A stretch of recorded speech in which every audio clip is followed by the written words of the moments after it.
ചെയ്തേ. Good morning, magic morning എന്നൊക്കെ comment ചെയ്യും. നിങ്ങളൊക്കെ മെഡിറ്റേഷനിൽ നിന്ന് പുറത്ത് വന്ന് ഉണർന്ന് ഇരിക്കുകയാണ്, ആ ഒരു പോസിറ്റീവ് എനർജിയോട് കൂടെ ഇരിക്കുകയാണ് എന്നുള്ളത് അറിയാൻ വേണ്ടിയിട്ടാണ് ജസ്റ്റ് ചാറ്റ് ബോക്സിൽ എല്ലാവരും കമന്റ് ചെയ്യാം.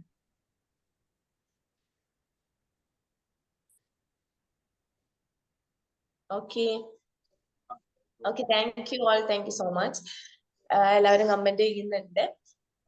അതിന് കൂടെ തന്നെ നമുക്ക് നമ്മുടെ സെഷന്റെ കൂടെ കടക്കാം. സോ ഇതിൽ പുതിയ മെമ്പേഴ്സ് ആരെങ്കിലും ഉണ്ടോ? ഉണ്ടെങ്കിൽ ജസ്റ്റ് ഒന്ന് നിങ്ങളെ ന്യൂ ആണ് എന്നുള്ള എന്നെ ഒന്ന് ടൈപ്പ് ചെയ്യാം കേട്ടോ. എല്ലാ പുതിയ മെമ്പേഴ്സ് ആരെങ്കിലും, അതായത് ഫസ്റ്റ് ടൈം ആണ് നിങ്ങൾ നമ്മുടെ ഈ ഒരു ബി മാജിക്കിന്റെ സെഷൻ അറ്റൻഡ് ചെയ്യുന്നത് എന്നുണ്ടെങ്കിൽ അവര് പുതിയ ആളാണ് എന്നുള്ള രീതിയിൽ എന്നെ ഒന്ന് ടൈപ്പ് ചെയ്യാം. ഓക്കെ, അപ്പം ഇന്ന് നമുക്ക് നല്ലൊരു സെഷൻ ആയിട്ടാണ് നമ്മുടെ ഓസ്റ്റി സാർ വന്നിട്ടുള്ളത്. ഓസ്റ്റി സാറെ ഞാൻ കൂടുതലായിട്ട് പരിചയപ്പെടുത്തണോ? നിങ്ങൾക്ക് എല്ലാവർക്കും അറിയുന്നതല്ലേ അല്ലേ?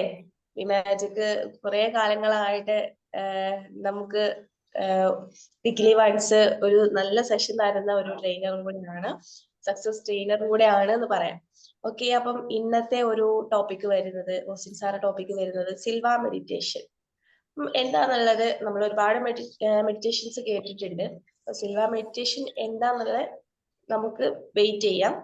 സോ ഈ ഒരു സെഷൻ സ്റ്റാർട്ട് ചെയ്യാൻ വേണ്ടിയിട്ട് ഞാൻ ഓസ്റ്റിൻ സാറെ ഇൻവൈറ്റ് ചെയ്യാണ്. Austin sir please welcome. Thank you Mofeeda, thank you so much. എല്ലാവരും സുഖമായിരിക്കുന്നു വിചാരിക്കുന്നു. കുറെ ആൾക്കാരുണ്ട്, ക്യാമറ ഉള്ള കുറച്ച് ആൾക്കാരായിരിക്കും. എന്തായാലും നിങ്ങളൊക്കെ ഉറക്കത്തിൽ നിന്ന് ഉണർന്നു എന്ന് വിചാരിക്കുന്നു. മെഡിറ്റേഷനൊക്കെ കഴിഞ്ഞിട്ട് കുറച്ച് ക്യാമറ ഓൺ ചെയ്യാൻ പറ്റുന്നവരാണെങ്കിൽ കുറച്ച് ഫേസ് ഒക്കെ കണ്ട ഭയങ്കര സന്തോഷമായിരിക്കും ക്ലാസ് എടുക്കാൻ. ഇല്ലാത്തവർ you can stay this one. നമ്മൾ കഴിഞ്ഞ ആഴ്ച എന്താ പറഞ്ഞേ? കഴിഞ്ഞ ആഴ്ച നമ്മൾ എന്തിനെ കുറിച്ച് സംസാരിച്ചേ? ആരെങ്കിലും ഓർക്കുണ്ടോ? ഒരാഴ്ച കൂടുതലായി നമ്മൾ കണ്ടിട്ട്. ഞാൻ ബാംഗ്ലൂര് പോയിട്ടുണ്ടായിരുന്നു. ശ്രീഷ്മേനെ വിളിച്ചിട്ടുണ്ടായിരുന്നു, ശ്രീഷ്മ എന്നെ വിളിച്ചിട്ടുണ്ടായിരുന്നു, സംസാരിച്ചിട്ടുണ്ടായിരുന്നു. കാണാൻ പറ്റിയില്ല. 2 ദിവസം ബാംഗ്ലൂർ ഉണ്ടായിരുന്നു. എന്തായിരുന്നു കഴിഞ്ഞ ആഴ്ച നമ്മൾ എന്താ പറഞ്ഞേ? ഓർമ്മയുണ്ടോ ആർക്കെങ്കിലും? ചാറ്റ് ചെയ്യാൻ പറ്റുമോ? നമ്മൾ എന്തിനെ കുറിച്ച് സംസാരിച്ചെന്നുള്ളത്? Eyes on the prize. Yes, eyes on the prize. എന്തായിരുന്നു അതിന്റെ കണ്ടന്റ്? എന്തായിരുന്നു ഓർമ്മയുണ്ടോ? ഐസ് ഓൺ ദ പ്രൈസ് എന്ന് എന്തായിരുന്നു? നമ്മൾ എന്തിനെ കുറിച്ച് കൂടുതലൊന്നും സംസാരിച്ചത്? ആ ക്ലാസ് എടുത്തത് പോയി. ഓക്കെ, നമ്മള് ഫോക്കസിനെ കുറിച്ചാണ് കഴിഞ്ഞ ആഴ്ച കൂടുതലും സംസാരിച്ചത്. അപ്പൊ ഫോക്കസ് എന്തിന് വേണമെന്നും ഫോക്കസ് ചെയ്താലേ നമുക്ക് ലൈഫിൽ കുറച്ചും കൂടി നന്നാവാൻ പറ്റുന്നുള്ള കാര്യമാണ് നമ്മൾ കഴിഞ്ഞ ആഴ്ച ഡിസ്കസ് ചെയ്തത്.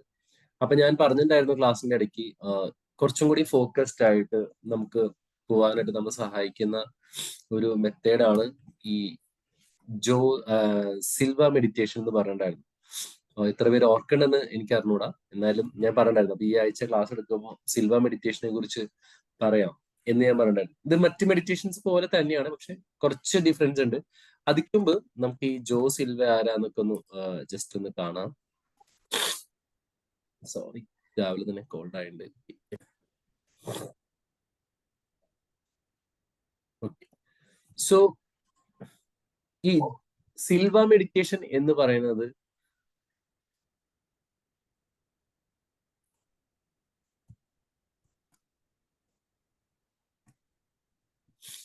ഒരു സെക്കൻഡേ, ഷെയർ ചെയ്ത് ശരിയല്ല, കാണാമല്ലേ? സിൽവ മെഡിറ്റേഷൻ എന്ന് പറയുന്നത് ഒരു ടൈപ്പ് ഓഫ് മെഡിറ്റേഷൻ രീതിയാണ്. അത് കണ്ടുപിടിച്ചത് ഇദ്ദേഹമാണ്. ഇദ്ദേഹത്തിന്റെ പേര് ജോ സിൽവ എന്നുള്ളതാണ് ഇദ്ദേഹത്തിന്റെ പേര്, ജോസ് സിൽവ. ഇദ്ദേഹത്തിന്റെ മീൻസ് ജീവിച്ചിരുന്ന ഒരു സമയം വെച്ചാൽ 1914 to 1999 ഇദ്ദേഹം ജീവിച്ചിരുന്നത്.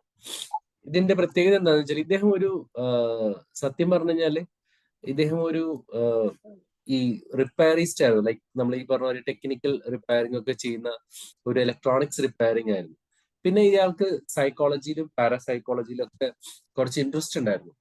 ഇദ്ദേഹം ഈ മെഡിറ്റേഷൻ കണ്ടുപിടിക്കാനുള്ള ഒരു കാരണം എന്താണെന്ന് വെച്ചാല് ഇദ്ദേഹത്തിന്റെ മക്കള് വിദ്യാഭ്യാസത്തിൽ പിറകിലായിരുന്നു. എന്ന് വെച്ചാൽ പഠിക്കാനായിട്ട് വലിയ കഴിവൊന്നുമില്ല, മീൻസ് പഠിച്ചാലൊന്നും ഓർത്തിരിക്കുന്നില്ല. അപ്പം ഇദ്ദേഹത്തിന് ഈ സൈക്കോളജി ഒക്കെ വായിച്ച സമയത്ത് നമ്മള് ബ്രെയിൻ ഒരു പ്രത്യേക സ്റ്റേജിലേക്ക് അല്ലെങ്കിൽ നമ്മുടെ മൈൻഡിനെ ഒരു പ്രത്യേക സ്റ്റേജിലേക്ക് കൊണ്ടുപോയിട്ട് ഇൻസ്ട്രക്ഷൻസ് കൊടുത്തു കഴിഞ്ഞാൽ ഇത് ഭയങ്കരമായിട്ട് സബ് കോൺഷ്യസ് മൈൻഡ് റെക്കോർഡ് ചെയ്യുന്നു ഇദ്ദേഹത്തിന് തോന്നി. ഇദ്ദേഹം പരീക്ഷണം നടത്തിയത് ഇദ്ദേഹത്തിന്റെ മക്കളിൽ തന്നെയാണ്. ഇദ്ദേഹം മക്കൾ എന്ത് ചെയ്യുന്നു വെച്ചാൽ ഈ ഒരു പ്രത്യേക മെഡിറ്റേഷൻ സ്റ്റേജിലേക്ക് കൊണ്ടുപോയിട്ട് ഒരു ആൽഫ സ്റ്റേജ് എത്തിച്ചിട്ട് ഇദ്ദേഹത്തിന്റെ മകൾക്ക് ഇവര് പഠിപ്പിക്കുന്ന ബുക്ക് ഉണ്ടല്ലോ, ഈ ബുക്ക് വെറുതെ സ്ലീപ്പിംഗ് സ്റ്റേജാണ്, കുട്ടി പഠിക്കല്ല, ഇതിങ്ങനെ വായിച്ചു കൊടുക്കും. ഈ വായിച്ചു കൊടുക്കുന്ന ഈ കുട്ടി കേൾക്കുന്നുണ്ട്. അതിനുശേഷം ഇദ്ദേഹം എന്താ വെച്ചാല് കുറെ നേരം കഴിഞ്ഞിട്ട് ഇതിൽ നിന്ന് ഈ വായിച്ചു കേട്ട ഭാഗത്തിൽ നിന്ന് ഇദ്ദേഹം ചോദ്യങ്ങൾ ചോദിക്കാൻ തുടങ്ങി. അപ്പൊ ഈ കുട്ടി കൃത്യമായിട്ട് ആൻസർ പറഞ്ഞു. എന്ന് വെച്ചാൽ കുട്ടി മെഡിറ്റേഷൻ സ്റ്റേജിലാണ്, ആ സമയത്താണ് ഒരു പാസേജ് വായിച്ചത്.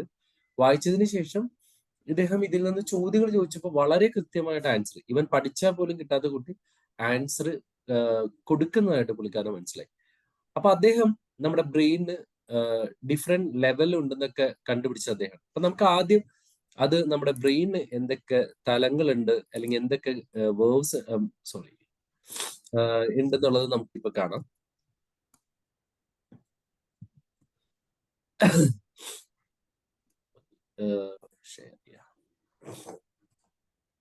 അപ്പൊ ജോ സിൽവാനെ മനസ്സിലായില്ലേ? ഇദ്ദേഹം ഒരു ഇലക്ട്രോണിക് റിപ്പയർമാൻ ആണ്, സൈക്കോളജിസ്റ്റ് ആയിരുന്നു. നമ്മുടെ തലച്ചോറില് ഇത്ര വേർവ്സ് ഉണ്ടെന്ന് ഒരു പബ്ലിസൈസ് ചെയ്ത ഒരു വ്യക്തി ജോ സിൽവൻ. നിങ്ങൾ ഈ ഒരു പോർഷൻ കേട്ടാൽ നിങ്ങൾക്ക് നന്നായിരിക്കും. നമ്മുടെ ബ്രെയിനില് 4 തരത്തിലുള്ള, പ്രധാനമായിട്ട് 4 തരത്തിലുള്ള വേർവ്സ് ആണ് നടന്നുകൊണ്ടിരിക്കുന്നത്. ഇപ്പൊ നിങ്ങൾ നോക്കിക്കഴിഞ്ഞാൽ മനസ്സിലാവും, ഏറ്റവും ടോപ്പിൽ കാണുമ്പോൾ ബീറ്റ എന്ന് പറഞ്ഞത്, നിങ്ങൾ ആ ബീറ്റയുടെ ഒരു ആ ഗ്രാഫ് ഒന്ന് പോകുന്ന നോക്കണേ. ഭയങ്കര ഫ്ലക്ച്വേറ്റിംഗ് ആയിട്ടുള്ള ഒരു ഇതാണ് ബീറ്റ എന്ന് പറയുന്നത്. ഈ ബീറ്റ സർ ഒരു മിനിറ്റ്, മൂർത്തി സാർ ഒന്ന് മ്യൂട്ട് ചെയ്യാമോ മൈക്ക്? ആരുടെയാണ്?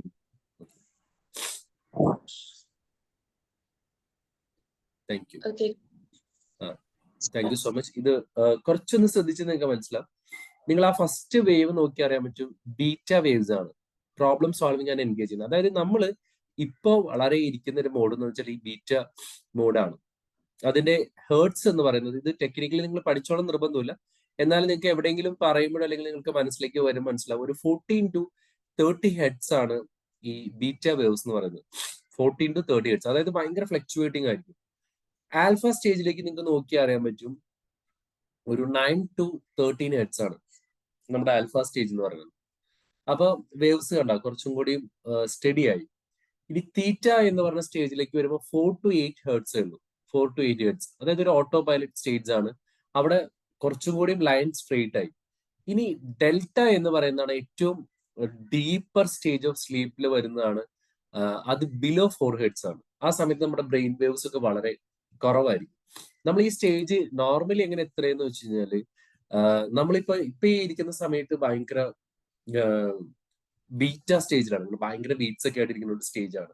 ഈ സ്റ്റേജിൽ നിന്ന് നിങ്ങൾ ബെഡിലേക്ക് കിടന്ന് നിങ്ങൾ ഉറങ്ങാൻ ശ്രമിക്കുള്ളൂ, കണ്ണടച്ച് ഉറങ്ങുന്ന സമയത്ത്. അപ്പൊ അതിയെ നിങ്ങൾ ആ സ്ലീപ്പിലേക്ക് പോകുന്ന ഒരു സ്റ്റേജാണ് ആൽഫ എന്ന് പറയുന്ന സ്റ്റേജ്. നമ്മുടെ ചിന്തകളൊക്കെ വിട്ട് നമ്മുടെ ഓർമ്മകളൊക്കെ പതുക്കെ നിന്ന് നമ്മളിങ്ങനെ ഉറക്കത്തിലേക്ക് അങ്ങനെ ഇറങ്ങി വരുന്നൊരു സ്ലീപ്പ് ഉണ്ടല്ലോ, ആ സ്റ്റേജാണ് ആൽഫ സ്റ്റേജ്. അതിന് തൊട്ട് താഴെ നമ്മൾ ചെറുതായിട്ട് ഡ്രീമിംഗ് ഒക്കെ നടക്കുന്ന ഒരു സ്റ്റേജാണ് തീറ്റ സ്റ്റേജ്. ഡെൽറ്റ സ്റ്റേജ് എന്ന് പറഞ്ഞാൽ കംപ്ലീറ്റ്ലി നമ്മൾ ഡെഡ് ആണ്. എന്ന് വെച്ചാൽ നമുക്ക് തോട്ടുമില്ല, സ്വപ്നങ്ങളും ഇല്ല. ഞാനൊക്കെ മിക്കവാറും ഡെൽറ്റ സ്റ്റേജിലായിരിക്കും ഉറങ്ങാനൊക്കെ കിടന്ന്. എന്റെ വൈഫൊക്കെ എപ്പോഴും പറയാറുണ്ട്, എന്നെ എടുത്തിട്ട് വെള്ളത്തിൽ കൊണ്ടിട്ടാൽ പോലും അറിയില്ലാത്തൊരു മനുഷ്യനാണ് ഞാൻ. നോർമലി ഉറങ്ങിക്കഴിഞ്ഞാൽ, പ്രത്യേകിച്ച് ഞാൻ കിടന്ന മിക്കവാറും വിത്തിൻ 3 മിനിറ്റ്സ് അല്ലെങ്കിൽ 2 മിനിറ്റ്സിൽ ഞാൻ ഉറങ്ങും. ഉറങ്ങി ആദ്യത്തെ ഒരു 3 അവേഴ്സ് ഞാൻ ഡെൽറ്റയുടെ പീക്കാണ്. എന്ത് ചെയ്താലും ഞാൻ അറിയത്തില്ല, അത്രയും ഡീപ് സ്ലീപ്പിലേക്ക് ഉറങ്ങണ ഒരു ദൈവാനുഗ്രഹം ഉണ്ട്, ഭാഗ്യമുണ്ട് എനിക്ക്. അപ്പൊ ഞാൻ പറഞ്ഞാൽ അത് ഡെൽറ്റയാണ്. നമുക്കറിയാം ഏറ്റവും കൂടുതൽ മാനിഫെസ്റ്റേഷൻ അല്ലെങ്കിൽ നമ്മുടെ ജീവിതത്തിൽ ഏറ്റവും കൂടുതൽ സംഭവിക്കുന്നത് ഈ ആൽഫ സ്റ്റേജിൽ നമ്മൾ കൊടുക്കുന്ന നിർദ്ദേശങ്ങളാണ്. ഇപ്പൊ നിങ്ങൾ ബി മാജിക്കിലുള്ളവർക്ക് ഇതിനെക്കുറിച്ച് എക്സ്പ്ലെയിൻ ചെയ്യേണ്ട കാര്യമില്ല. എനിക്കറിയാം ഇതിനകത്ത് കുറച്ച് പേര് പുതിയതുണ്ട്, അവർക്ക് വേണ്ടി വരികയും. കാരണം അതുകൊണ്ടാണ് നമ്മൾ പറഞ്ഞ രാത്രിയിൽ അഫർമേഷൻസ് ചെയ്യണം, അല്ലെങ്കിൽ വിഷ്വലൈസ് ചെയ്ത് കിടന്നുറങ്ങണം, രാവിലെ എഴുന്നേറ്റ ഉടനെ തന്നെ നമ്മൾ ചെയ്യണം. കാരണം നമ്മൾ ഉറക്കത്തിലേക്ക് പോകുന്ന സമയവും ആൽഫയാണ്. ഉറക്കത്തിൽ നിന്ന് എഴുന്നേറ്റ് കുറച്ച് ഫ്യൂ മിനിറ്റ്സും നമ്മൾ ആൽഫ സ്റ്റേജിലാണ്. അറിയാലോ അല്ലെ? അതുകൊണ്ടാണ് ഏറ്റവും സിൽവർ എന്താ പറയുക പ്ലാറ്റിനം അവേഴ്സ് ഉറക്കത്തിന് മുമ്പുള്ള മണിക്കൂറിനെയും ഉറക്കത്തിന് ശേഷമുള്ള മണിക്കൂറിനെയും നമ്മൾ പറയുന്നതിന്റെ കാര്യം വെച്ചാൽ ഇറ്റ്സ് എ പ്ലാറ്റിനം അവേഴ്സ്.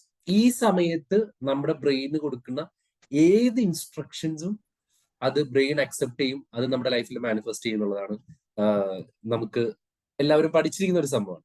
ഇനി നമുക്ക് ഒരു കാര്യം കൂടി ഞാൻ നിങ്ങളെ കാണിച്ചു തരാം, അപ്പൊ കുറച്ചും കൂടി നിങ്ങൾക്ക് അത് മനസ്സിലാവും. നമ്മുടെ ബ്രെയിന് 2 തലങ്ങളാണുള്ളത്, ഒരു ലെഫ്റ്റ് സൈഡും റൈറ്റ് സൈഡും. നിങ്ങൾ ആ ലെഫ്റ്റ് സൈഡിലേക്ക് നോക്കി അറിയാൻ പറ്റും, ഇവിടെയാണ് നമ്മുടെ ലോജിക്കൽ സെൻസ് വർക്ക് ചെയ്യുന്നത്. അനാലിസ് ചെയ്ത് logic, idea, facts, math training, ഇതെല്ലാം നടക്കുന്നത് ലെഫ്റ്റ് ബ്രെയിനിലാണ്. നിങ്ങൾ റൈറ്റ് ബ്രെയിനിലേക്ക് നോക്കിയേ, അവിടെയാണ് ക്രിയേറ്റിവിറ്റി, ഇൻഡ്യൂഷൻ, കലകള്, ക്രിയേഷൻസ്, ഫീലിങ്സ്, ഇമാജിനേഷൻ ഒക്കെ വരുന്നത് ഈ റൈറ്റ് ബ്രെയിനിലാണ്. എന്ന് വെച്ചാൽ നമ്മുടെ ഡേ ടു ഡേ ലൈഫിൽ നമ്മൾ ഏറ്റവും കൂടുതൽ ഉപയോഗിക്കുന്ന ഏത് ബ്രെയിൻ ആയിരിക്കും? ആരെങ്കിലും ഒന്ന് കമന്റ് ചെയ്യാവോ? അല്ലെങ്കിൽ ഞാൻ മ്യൂട്ട് ചെയ്ത് സംസാരിക്കാവോ? ഏറ്റവും കൂടുതൽ നമ്മൾ ഉപയോഗിക്കുന്ന ബ്രെയിൻ ഏതാ? റൈറ്റോ? കേട്ടില്ല. ആരെങ്കിലും ഒന്ന് പറയും. ഇത് വായിച്ചിട്ട് നിങ്ങൾ പറഞ്ഞാൽ മതി, ചുമ്മാ ഞാൻ സ്ക്രീനിൽ കാണിച്ചിട്ടുണ്ട്. ഏറ്റവും കൂടുതൽ നമ്മൾ ഉപയോഗിക്കുന്ന ബ്രെയിൻ ഏതാ? Left brain. ലെഫ്റ്റ്. ഓക്കെ, വേറെ ആരെങ്കിലും? ഏതാ? ലെഫ്റ്റ് ആണെന്നേ. റൈറ്റ് ആണ് എനിക്ക് തോന്നിയത്. ആ, റൈറ്റ് ആണ്. ഓക്കെ, വേറെ ആരെങ്കിലും ഒന്ന് പറയാമോ? കുറച്ചു പേരുടെ അഭിപ്രായം അറിയാലോ. ലെഫ്റ്റ് റൈറ്റ് എന്ന് പറയാലോ. ആരെങ്കിലും ഒക്കെ ഒന്ന് പറ, ഉറങ്ങണ്ട നോക്കട്ടെ. ടൈപ്പ് ചെയ്യാവോ ആരെങ്കിലും?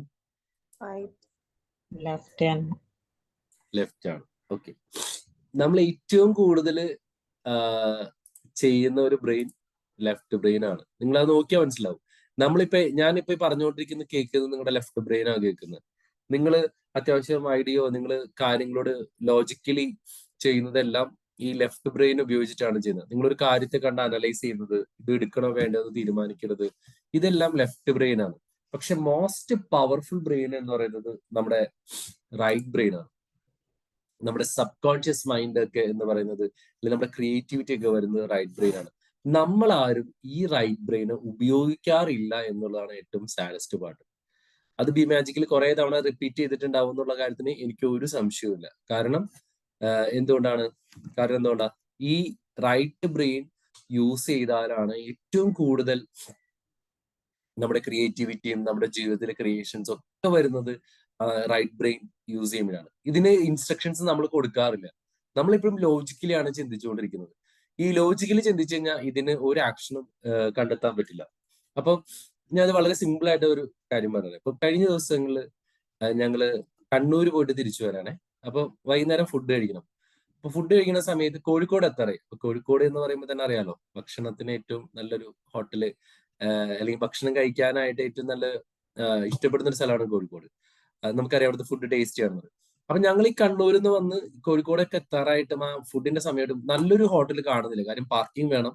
നമ്മൾ 2 വണ്ടി ഉണ്ട്. അപ്പൊ 2 വണ്ടിയുടെ പാർക്ക് ചെയ്യണം. അത്യാവശ്യം കണ്ടൊരു ഹോട്ടല് വേണം. അപ്പൊ ഇങ്ങനെ എല്ലാവരോടും നോക്കാൻ പറയുന്നുണ്ട്. അപ്പം കുറേ വണ്ടി ഓടിയിട്ടും ഇങ്ങനെ ഹോട്ടലൊന്നും കാണുന്നില്ല. അപ്പൊ നമ്മളപ്പോ ഇതൊക്കെ പഠിക്കുന്നതാണ്. അപ്പൊ ഞാൻ ജസ്റ്റ് എന്റെ ബ്രെയിനിലേക്ക് ഒരു നിർദ്ദേശം കൊണ്ട് നോക്കി, ഞാൻ ഏറ്റവും നല്ലൊരു ഹോട്ടല് ഇപ്പൊ കണ്ടുപിടിക്കും, അല്ലെങ്കിൽ എന്റെ കാഴ്ചയിൽ ഒരു നല്ലൊരു ഹോട്ടൽ വരും, അതിൽ നിന്ന് ഫുഡ് എല്ലാവരും എൻജോയ് ചെയ്യും, അത് എന്റെ മനസ്സിലേക്ക് വരുന്നു എന്നുള്ള രീതിയിൽ ഞാനൊരു ഇൻസ്ട്രക്ഷൻ, ഞാൻ ഡ്രൈവ് ചെയ്തുകൊണ്ടിരിക്കുകയാണ്, ഞാൻ കൊടുത്ത് എനിക്ക് തോന്നുന്നു ഒരു 5 to 10 മിനിറ്റ്സിനുള്ള ഒരു ഹോട്ടൽ ഉണ്ട്. അപ്പൊ ആ ഹോട്ടലിലേക്ക് ഞാനിങ്ങനെ വണ്ടി നിർത്താമെന്ന് വിചാരിച്ച് കയറി കഴിഞ്ഞാൽ ഞാൻ പെട്ടെന്ന് നോക്കിയപ്പോൾ അതിനകത്ത് വലിയ ആൾക്കാരൊന്നുമില്ല.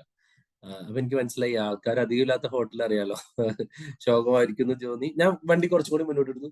കൃത്യം ഒരു 150 മീറ്റർ ഓടിക്കഴിഞ്ഞപ്പോ ലെഫ്റ്റ് സൈഡിൽ ഒരു ഹോട്ടലുണ്ട്. അതിൽ ഭയങ്കര തിരക്കുണ്ട്.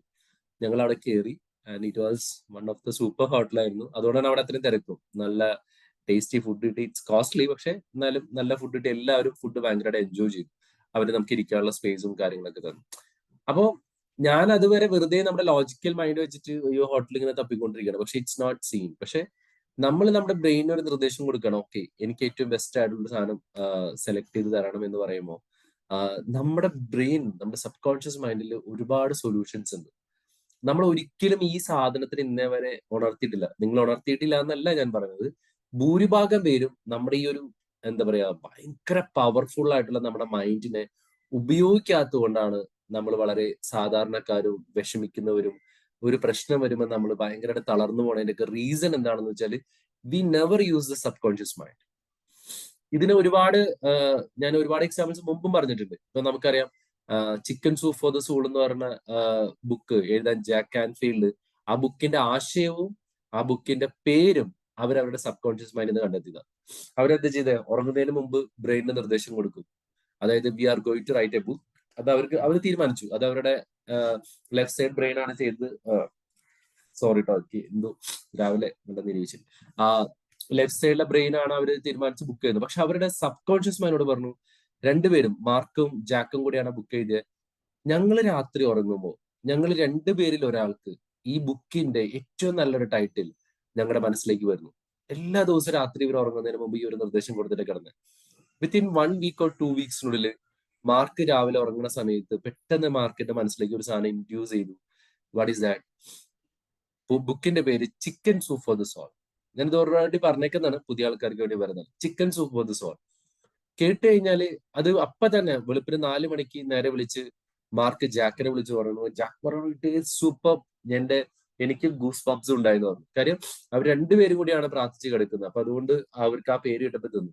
പക്ഷെ നിങ്ങൾക്ക് അറിയാം, ഈ ബുക്ക് പിന്നീട് പബ്ലിഷ് ചെയ്യാൻ പോയി കഴിഞ്ഞപ്പോൾ ആൾക്കാർ അവജ്ഞയോടും പുച്ഛത്തോടും കൂടി പബ്ലിഷേഴ്സ് പറഞ്ഞതാണ്, എന്ത് ബുക്കാണിത്, chicken soup for the soul, ഇങ്ങനൊരു ബുക്കിന്റെ ടൈറ്റിൽ വെച്ച് തന്നെ ആരും വാങ്ങൂല എന്ന് പറഞ്ഞു. പക്ഷേ അവർക്ക് അവരുടെ ഇൻഡ്യൂഷനെ അല്ലെങ്കിൽ അവരുടെ ഉള്ളിൽ നിന്നുള്ള സബ് കോൺഷ്യസ് മൈൻഡ് കൊടുത്തതിൽ അവർക്ക് ഭയങ്കര വിശ്വാസമായിരുന്നു.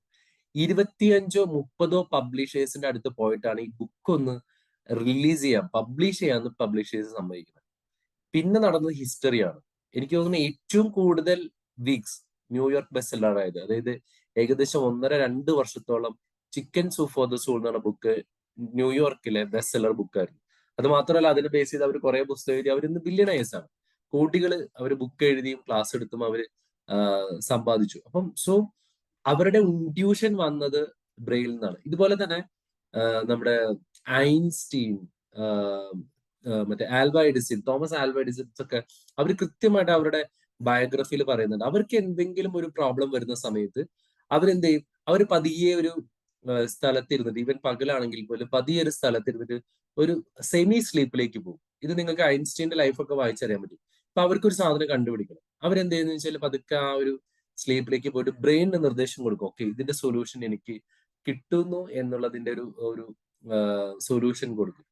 ഇത് കൊടുത്തിട്ട് അവർ ആ ഉറക്കത്തിലേക്ക് പോകുന്ന സമയത്ത് ആ ഉറക്കത്തിൽ വെച്ചിട്ട് അതിന്റെ സൊല്യൂഷൻസ് അല്ലെങ്കിൽ അതെങ്ങനെയാണ് വർക്ക് ചെയ്യണമെന്നുള്ളത് അവർക്കൊരു പിക്ചറായിട്ട് കിട്ടും. ഇതിപ്പോ എന്റെ പറഞ്ഞു വന്നപ്പോ എന്റെ മനസ്സിലേക്ക് വന്നാണ് എങ്ങനെയാണ് അവർ ബ്രെയിൻ യൂസ് ചെയ്തത്. നിങ്ങൾ ഓർഗാനിക് കെമിസ്ട്രി പഠിച്ചിട്ടുണ്ടോ?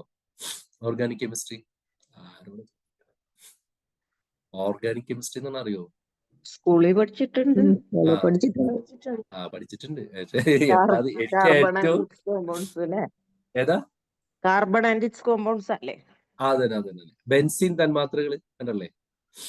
ഒരു ഇങ്ങനെ എന്താ പറയാ, ഒരു ഹെക്സാ ഷേപ്പില്. ഇത് പോളിമറിലൊക്കെ, അതായത് റബ്ബറിന്റെ ഒക്കെ ഓർഗാനിക് കെമിസ്ട്രിയിലാണ് വരുന്നത് ആ ബെൻസീൻ തന്മാത്രകളൊക്കെ. എനിക്ക് ഭയങ്കര പാടായിരുന്നു. ഞാൻ 10ാം ക്ലാസ്സിൽ പഠിക്കുമ്പോൾ എനിക്ക് കെമിസ്ട്രിയിൽ മാർക്ക് പറഞ്ഞത് ആ ഒരൊറ്റ ചാപ്റ്റർ ഉള്ളതുകൊണ്ടാണ്. പക്ഷേ പിന്നീട് എനിക്ക് എൻ്റെ ഒരു ജീവിതത്തിലെ രസകരമായ കാര്യം എന്താ വെച്ചാല്, പിന്നീട് ഞാൻ എലക്ട് ചെയ്ത വിഷയം പോളിമർ കെമിസ്ട്രി ആയിപ്പോയി. ഞാൻ 10ാം ക്ലാസ്സിൽ പേടിച്ച് വരച്ച് മാർക്ക് പോയത്, പിന്നെ എന്തോ നമ്മുടെ അങ്കിളൊക്കെ പറഞ്ഞിട്ടാണ് പോളിമർ കെമിസ്ട്രി ഉണ്ടായിരുന്നത്. ഞാൻ ഫസ്റ്റ് ഇയർ ആ ബുക്ക് തുറന്നു നോക്കി കഴിഞ്ഞപ്പോ ഫുള്ളി ചെലന്തി വലയാണ് മൊത്തം. ചെലന്തി വല എന്ന് പറഞ്ഞാൽ പഠിച്ചവർക്ക് മനസ്സിലാവും. ബെൻസിൻ തന്മാത്രകൾ മൊത്തം അങ്ങനെ ചെലന്തി വല പോലെ കെട്ടിയ പോലെയാണ് സാധനം ഇങ്ങനെ. ഞാൻ പറഞ്ഞതൊന്നുമല്ല, ഇത് കണ്ടുപിടിച്ച ആളുടെ സയന്റിസ്റ്റിന്റെ പേര് ഞാൻ പറഞ്ഞു. ഇയാൾക്ക് ഈ കാർബണും ഈ തന്മാത്രകൾ എങ്ങനെ പ്ലേസ് ചെയ്യണമെന്ന് അറിഞ്ഞൂടാ. ഇയാൾ എന്ത് ചെയ്തെന്ന് വെച്ചാൽ നേരെ ഒരു സെമി സ്ലീപ്പിലേക്ക് പോയിട്ട് ബ്രെയിനിന് ഒരു ഇൻസ്ട്രക്ഷൻ കൊടുത്തു. ഇത് എങ്ങനെയാണ് ഇതിരിക്കുന്നത്, അല്ലെങ്കിൽ ഇതിന്റെ ഒരു സ്ട്രക്ചർ എങ്ങനെയാണ് എനിക്ക് കാണിക്കാൻ പറ്റുക, അല്ലെങ്കിൽ ഇതിന്റെ സ്ട്രക്ചർ എങ്ങനെയാണ് കണ്ടുപിടിക്കാൻ. അയാളുടെ ഉറക്കത്തില് ഇദ്ദേഹം ഒരു പാമ്പ് ഒരു എര വിഴുങ്ങുന്ന ഒരു സീനാണ് മനസ്സിൽ കാണുന്നത്. പെട്ടെന്ന് അയാൾക്ക് ആ ഐഡിയ ക്ലിക്കായി. അങ്ങനെയാണ് അദ്ദേഹം ആ ബെൻസിൻ തന്മാത്രകൾ ഡിസൈൻ ചെയ്തതും അയാൾക്ക് തന്നെ നോബൽ സമ്മാനമൊക്കെ കിട്ടുകയും ചെയ്തു. സയന്റിസ്റ്റിന്റെ പേര് ഞാൻ മറന്നു, റിയലി സോറി. സോ നമ്മൾ ഈ നമ്മുടെ റൈറ്റ് ബ്രെയിനെ നമ്മൾ യൂസ് ചെയ്ത് കഴിഞ്ഞാൽ നമ്മുടെ ജീവിതത്തിലെ എല്ലാ പ്രശ്നങ്ങൾക്കും സൊല്യൂഷൻ ഉണ്ട്. നമ്മൾ ഈ പേടിച്ചിരിക്കണ പോലെ ഒന്നല്ല. നിങ്ങൾ വിചാരിക്കും ദൈവം ഇത് എങ്ങനെ സോൾവ് ചെയ്യും, നിങ്ങളുടെ ലോജിക്കൽ ബ്രെയിൻ, അതായത് ലെഫ്റ്റ് ബ്രെയിനോട് ചിന്തിച്ച് നിങ്ങൾക്ക് കിട്ടൂല. പക്ഷെ if you give instructions to right brain, നിങ്ങൾക്ക് അവിടെ ഏത് കാര്യത്തിനുള്ള ഒരു ഉത്തരം അവിടെയുണ്ട്. ഇത് ഞാൻ പറഞ്ഞതുപോലെ ഉറക്കത്തിലേക്ക് പ്രവേശിക്കുന്ന സമയത്താണ് ആൽഫയിലേക്ക് പോകുന്നത്. അതുപോലെ തന്നെ ഉറക്കത്തിൽ നിന്ന് ഉണരുന്ന സമയത്താണ് ആൽഫയിലേക്ക് വരുന്നത്. ഈ സമയത്ത് നിങ്ങൾ കൊടുക്കുന്ന നിർദ്ദേശങ്ങൾ നിങ്ങളുടെ ബ്രെയിൻ അക്സെപ്റ്റ് ചെയ്യുകയും ആ ബ്രെയിൻ അക്സെപ്റ്റ് ചെയ്ത് അതിന് കൃത്യമായിട്ട് നിങ്ങൾക്കൊരു ഒരു സൊല്യൂഷൻ, അല്ലെങ്കിൽ നിങ്ങളുടെ ജീവിതത്തിലേക്ക് ഒരു സാമ്പത്തികമായ നേട്ടമാണെങ്കിലും നിങ്ങൾക്ക് പഠിക്കുന്നതുമായിട്ട് ബന്ധപ്പെട്ടിട്ടാണെങ്കിലും എന്തും നിങ്ങൾക്ക് നടത്തും. ഞാൻ പറഞ്ഞല്ലോ നേരത്തെ ജോസ് സിൽവയുടെ മകളെ ആൽഫ സ്റ്റേജിലേക്ക് കൊണ്ടുവന്നിട്ട് അതിൽ ബുക്ക് വായിച്ചു കൊടുത്തിട്ട് അതിൽ നിന്ന് കംപ്ലീറ്റ് ക്വസ്റ്റ്യൻ ചോദിച്ചപ്പോൾ അത് കൃത്യമായിട്ട് പറഞ്ഞെന്ന് പറഞ്ഞു. അപ്പൊ ഈ ക്രിയേറ്റിവിറ്റിയും ആർട്ടും എല്ലാ സാധനങ്ങളും ഉള്ളത് ഈ പറഞ്ഞ റൈറ്റ് ബ്രെയിനിലാണ്. ഇനി ഞാൻ പറയാൻ പോകുന്നത് വെച്ചാൽ നിങ്ങൾ മെഡിറ്റേഷൻസ് ചെയ്യുന്നതുകൊണ്ട് ഞാൻ അതിനകത്തേക്ക് അധികം ഡീപ്പറായിട്ട് പോകുന്നില്ല. എങ്ങനെ സിൽവ മെഡിറ്റേഷൻ ചെയ്യാന്നുള്ളതാണ്. ഈ സിൽവ മെഡിറ്റേഷൻസിന്റെ ഏറ്റവും പ്രത്യേകത എന്താണെന്ന് വെച്ച് കഴിഞ്ഞാല് നിങ്ങൾ ചെയ്യുന്ന മെഡിറ്റേഷൻസ് പോലെ തന്നെയാണ്, അതിനകത്ത് വേറെ പ്രത്യേകതയൊന്നുമില്ല. പക്ഷെ ഈ ആൽഫ സ്റ്റേജിൽ നമ്മൾ ബോധത്തോടെ ഇരിക്കുമ്പോൾ ആൽഫ സ്റ്റേജിലേക്ക് പ്രവേശിക്കുക എന്നുള്ളതാണ്. നമുക്ക് പ്രശ്നം വെച്ചാൽ നമ്മൾ നോർമലി ഇപ്പൊ ആൽഫ സ്റ്റേജിൽ എപ്പോഴാണ് വരിക? നമ്മൾ ഉറങ്ങുമ്പോൾ അല്ലേ? നമ്മൾ കിടന്ന് ഉറങ്ങിയ ആൽഫ സ്റ്റേജിലേക്ക് പോകുന്നു, പിന്നെ നമ്മൾ ഡീപ് സ്ലീപ്പിലേക്ക് പോകും. അപ്പൊ നമുക്ക് കൃത്യമായിട്ട് ഒരു നിർദ്ദേശം കൊടുക്കാനോ ഇൻസ്ട്രക്ഷൻസ് കൊടുക്കാനോ നമുക്ക് പറ്റില്ല. എനിക്ക് പറ്റൂല. കാര്യം എന്റെ ആൽഫ സ്റ്റേജ് വളരെ കുറവാണ്. ഞാൻ കണ്ണടയ്ക്കുന്നു, ആൽഫയിലേക്ക് ഇറങ്ങുന്നു, അപ്പൊ തന്നെ ഞാൻ ഡെൽറ്റയിലേക്ക് പോകും. പിന്നെ എനിക്ക് ഒരു ബോധവുമില്ല. പിന്നെ ഞാനൊരു തീറ്റയിലേക്കൊക്കെ വരുന്നത് ചിലപ്പോൾ ഒരു 3 മണി 4 മണിക്ക് ആയിരിക്കും ചിലപ്പോൾ സ്വപ്നങ്ങളൊക്കെ കണ്ടു തുടങ്ങുന്നത്. അത് കഴിഞ്ഞ് ഞാൻ പിന്നെ വേക്കപ്പ് ആവും. ഒരു 4 മണിക്ക് ആകുമ്പോഴേക്കും ഞാനൊക്കെ ഉറക്കത്തിന് എഴുന്നേറ്റ്. അപ്പൊ ഇതിന് ഏറ്റവും നല്ല മാർഗം എന്ന് വെച്ചാല് നമ്മൾ മെഡിറ്റേഷനിലൂടെ ആൽഫ സ്റ്റേജ് അച്ചീവ് ചെയ്യുക എന്നുള്ളതാണ്.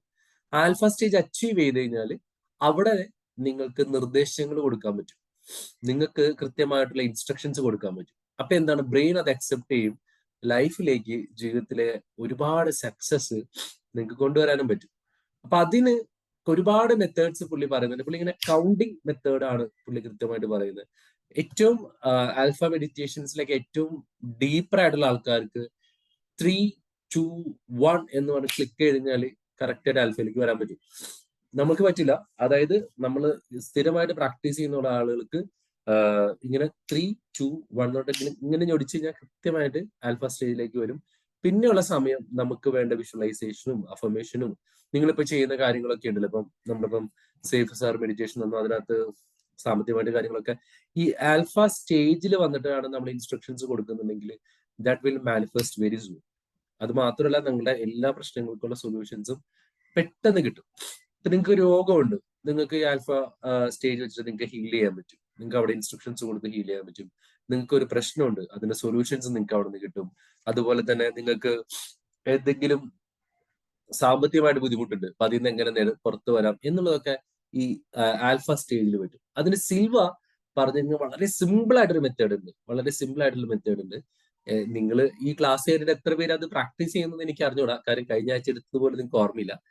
പറഞ്ഞിട്ട് കാര്യമില്ല. ഇപ്പൊ ഞാനാണെങ്കിൽ പോലും 1 വീക്ക് മുമ്പ് എടുത്തത് എന്താണെന്ന് ഓർമ്മയുണ്ടാവില്ല. എന്നാലും ഞാൻ പറയുകയാണെങ്കിൽ നിങ്ങൾ നോട്ട് ചെയ്ത് വെച്ചോ. ഇത് വളരെ സിമ്പിൾ ആണ്. നിങ്ങൾ ആദ്യം ഞാൻ പറഞ്ഞില്ല, ഞാൻ അതിനൊരു ഡീപ്പർ സ്റ്റേജിലേക്ക് പോകുന്നില്ല. ഇനി എപ്പോഴെങ്കിലും ഒരു ദിവസം അങ്ങനെ മെഡിറ്റേഷന് എനിക്ക് ചാൻസ് കിട്ടുകയാണെങ്കിൽ നമുക്ക് അത് ചെയ്തു നോക്കാം. വലിയ ഇതൊന്നുമില്ല, നിങ്ങൾക്ക് തന്നെ ചെയ്യാവുന്ന ഒരു കാര്യമാണ്.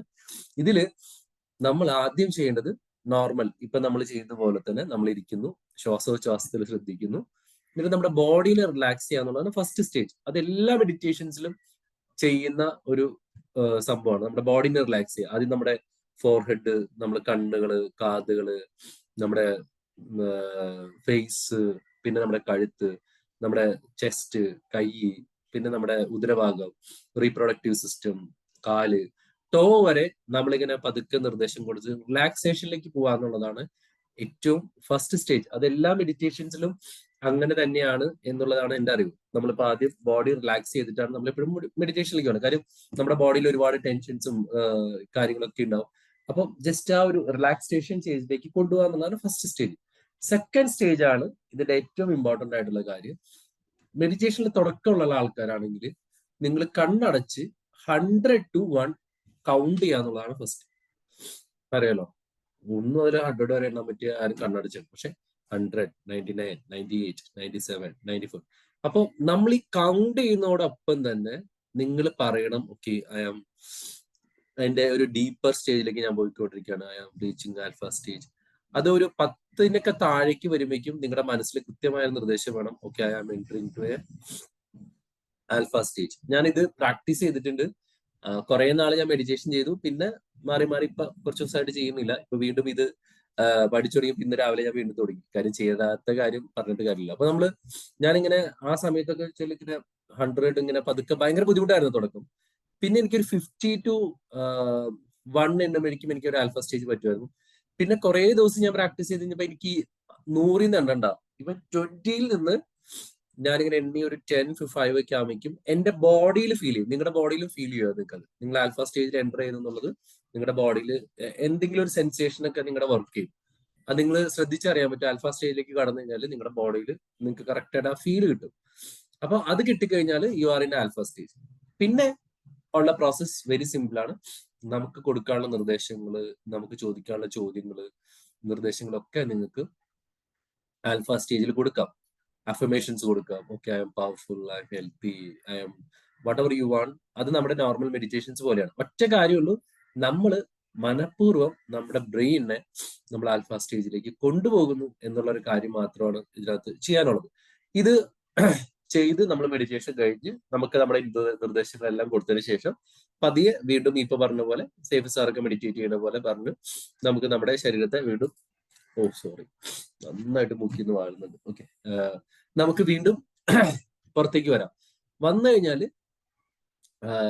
നമ്മൾ നോർമൽ ഇതിനകത്ത് ചെയ്യാം. ഇത് സേഫ് തുടക്കം എന്ന് പറയുന്നത് വെച്ചാൽ നമ്മൾ നേരത്തെ പറഞ്ഞ പോലെ ഇത് ചെയ്യാനുള്ള ഏറ്റവും ബെസ്റ്റ് ടൈം രാവിലെ ഉറങ്ങി എഴുന്നേറ്റ ഉടനെയും രാത്രി കിടക്കുന്നതിന് മുമ്പാണ് ഇത് ചെയ്യാൻ ഏറ്റവും ബെസ്റ്റ് ടൈം. ഇനി ഊണ് കഴിഞ്ഞിട്ടും ഇത് ചെയ്യാം. ഭക്ഷണം കഴിഞ്ഞിട്ട് ഉച്ചയ്ക്കൊക്കെ എപ്പോഴും ചെയ്യാം. തുടക്കക്കാർക്ക് ഇത് കുറച്ചും കൂടി എഫക്റ്റീവ് ആവാനായിട്ട് 1 into 3 ടൈംസ് ചെയ്താൽ നന്നായിരിക്കും. 1 ടൈം ചെയ്താൽ ഗുഡ്, 2 ടൈം ചെയ്താൽ ബെറ്റർ, 3 ടൈം ചെയ്താൽ എക്സലന്റ്. ഇതാണ് അതിന്റെ ഒരു നിയമം എന്ന് പറയുന്നത്. അപ്പോൾ ഈ രീതിയിൽ നിങ്ങൾക്ക് മെഡിറ്റേറ്റ് ചെയ്യാം. ഇതിന്റെ എഫക്റ്റ് ഭയങ്കര കൂടുതലാണ്. ഇത് ഞാൻ പറഞ്ഞില്ലേ, നമ്മുടെ ഒരു ബ്രെയിൻ ഹെർട്സിനെ നമുക്ക് വേവ്സിനെ 8 to 14 ഹെർട്സിലേക്ക് കൊണ്ടുവന്നിട്ടാണ് നമ്മൾ നിർദ്ദേശം കൊടുക്കുന്നത്. ഇത് ഡെൽറ്റയിൽ നടക്കൂല, നമുക്കറിയില്ല. നമ്മൾ കംപ്ലീറ്റ്ലി ഡെഡ് സ്റ്റേജ് ആണ് ഡെൽറ്റ എന്ന് പറയുന്നത്. നമുക്ക് ഒരു ശ്വാസമോ ബോധമോ ഒന്നും ഉണ്ടാവില്ല. നമ്മുടെ സബ് കോൺഷ്യസ് മൈൻഡ് കൃത്യമായിട്ട് വർക്ക് ചെയ്യും. നമ്മൾ ശ്വാസോച്ഛ്വാസം നടക്കണം, പക്ഷെ നമുക്ക് കോൺഷ്യസ്ലി നമുക്ക് ബോധമൊന്നും ഉണ്ടാവില്ല. അങ്ങനെ ആൾക്കാർ ഡെൽറ്റയിൽ ഉറങ്ങണം എന്ന് തന്നെയാണ് പറയാം. കാര്യം നമ്മുടെ ബ്രെയിൻ റെസ്റ്റ് ചെയ്താൽ മാത്രമാണ് നെക്സ്റ്റ് ഡേക്കുള്ള എനർജി കിട്ടുള്ളൂ. കാര്യം ബ്രെയിൻ എപ്പോഴും ആക്റ്റീവ് ആയിരിക്കുന്ന സമയമാണല്ലോ. പക്ഷെ സബ് കോൺഷ്യസ് മൈൻഡ് ഒരിക്കലും ഉറങ്ങുന്നില്ല. സബ് കോൺഷ്യസ് മൈൻഡ് ഉറങ്ങിക്കഴിഞ്ഞാൽ നമ്മൾ തട്ടിപ്പോവും. അറിയാലോ, നിങ്ങൾ ഭക്ഷണം കഴിച്ചിട്ടാണ് കിടന്നുറങ്ങുന്നത്. നിങ്ങൾ നേരം വെളുക്കുമ്പോഴേക്കും നിങ്ങളുടെ ഫുഡ് ദഹിച്ചിട്ടുണ്ടാവും. അത് ദഹിച്ചില്ലെങ്കിൽ നിങ്ങൾ തട്ടിപ്പോവും. അതുപോലെ തന്നെ നിങ്ങൾ ഉറക്കത്തിലായപ്പോഴും നിങ്ങൾ ഒരിക്കൽ പോലും, നിങ്ങളതല്ല, നമ്മൾ ഒരിക്കൽ പോലും മനഃപൂർവ്വം ശ്വാസോച്ഛ്വാസം എടുക്കുന്നില്ലല്ലോ മെഡിറ്റേഷനിൽ ഒഴിച്ച്. ബാക്കി എല്ലാ സമയവും നമ്മുടെ ബോഡി ബ്രീത്ത് ചെയ്യുന്നുണ്ട്. ഇത് ചെയ്യുന്നത് സബ് കോൺഷ്യസ് മൈൻഡ് ആണ്. അപ്പോൾ ഇതാണ് അതിന്റെ ഒരു മെഡിറ്റേഷന്റെ ഒരു രീതി. സോറി, എന്തെങ്കിലും ഡൗട്ട് ഉണ്ടെങ്കിൽ ചോദിക്കാം. Over to you Mufeeda.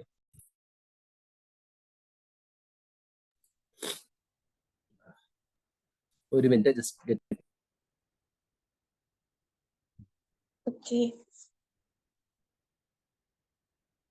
Okay, thank you Austin sir, thank you so much.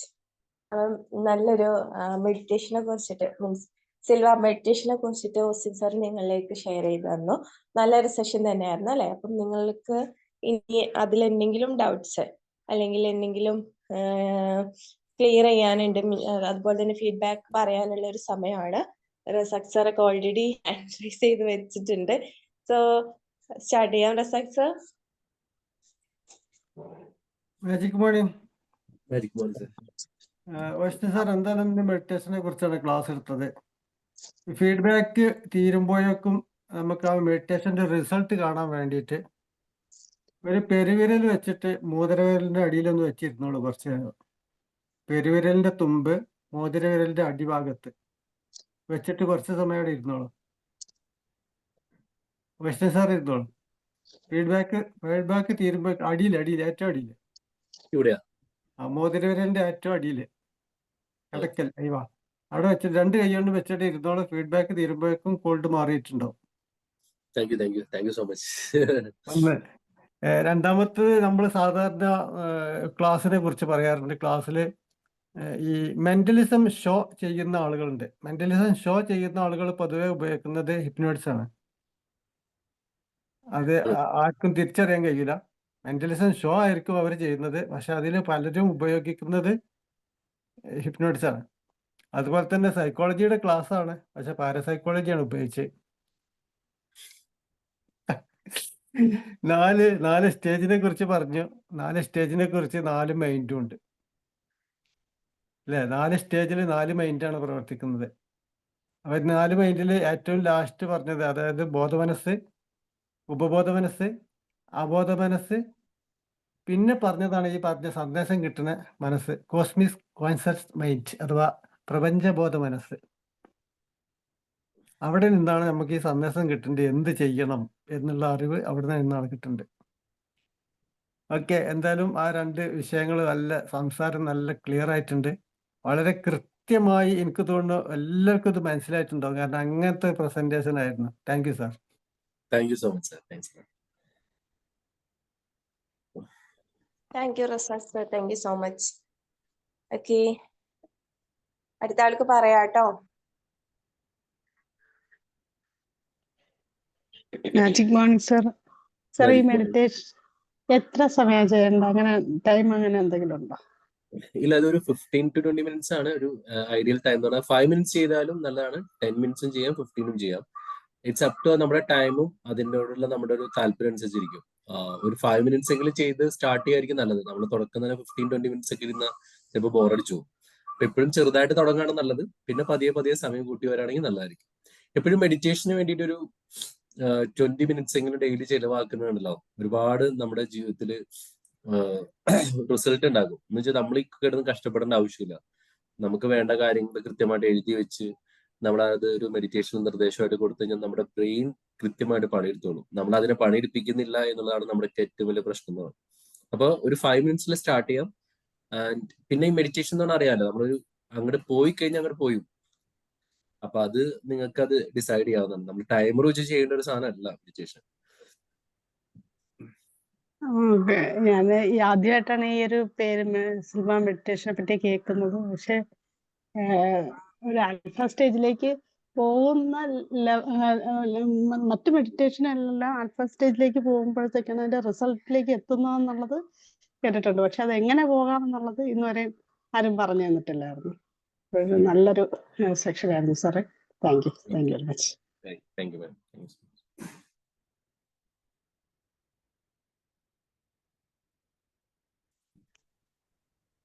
Thank U Shiny. പറഞ്ഞോളൂ സർ. പുതിയൊരു ഇൻഫർമേഷൻ ആയിരുന്നു ഈ ഒരു മെഡിറ്റേഷൻ. ഇത് കേട്ടിട്ടുണ്ടായിരുന്നില്ല. സാറിന്റെ ഇതിനു മുന്നത്തെ ഒരു ക്ലാസ്സിലെ മ്യൂസിക് മെഡിറ്റേഷനും ബോക്സ് മെഡിറ്റേഷനും അതാണ് ഞാൻ വേറെ കേട്ടിട്ടുള്ളത്. അത് ചെയ്യുന്നുണ്ട് സാറ്. കഴിഞ്ഞ വർഷം എടുത്തൊരു ക്ലാസ്സിലായിരുന്നു. അത് ഇതുപോലെ തന്നെ നല്ലൊരു യൂസ്ഫുൾ ആണ്. ഇടയ്ക്കിടയ്ക്ക് അത് ഞാൻ യൂസ് ചെയ്യാറുണ്ട്. നമ്മൾ ബസ്സിൽ പോകുമ്പോഴാണല്ലോ ഹെഡ്സെറ്റ് ഒക്കെ വെച്ചിട്ട് മ്യൂസിക് മെഡിറ്റേഷൻ പ്രാക്ടീസ് ചെയ്ത് നോക്കും. അപ്പൊ നല്ലൊരു റിലാക്സേഷൻ ആണ്. അതുപോലെ ഇത് യൂസ്ഫുൾ ആവുമെന്ന് വിചാരിക്കുന്നു.